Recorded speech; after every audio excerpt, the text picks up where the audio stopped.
Pa ne znam, jednostavno nisam dobro zahvatio loptu i mislim da sam trebao mnogo jače, skoncentresanije da uđem u tu loptu, međutim nisam i otišla je pored gola.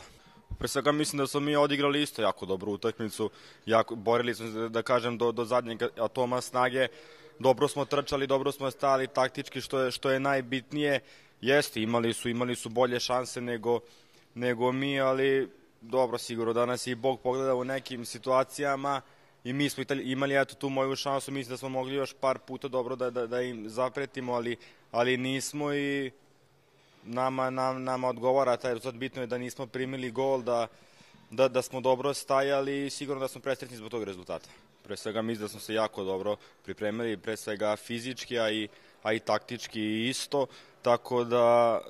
dobar rad je iza nas i što se nas tiče prvenstvo može da počne. Jeste, sigurno da je tako i mislim da će srpska publika imati šta da vidi to prvo kolo protiv Javora. Mi ulazimo maksimalno motivisani da ostvarimo pobedu pred našim navijačima, jer moramo da se naviknemo da pobeđujemo sve do kraja, tako da mislim da će ta utakmica s Javorem pokazati koliko smo dobro radili u Antaliji i naravno očekujem pobedu. Pa odradio je samo, mislim, 2-3 treninga sa nama, još došao je malo fizički nepripremljen, tako da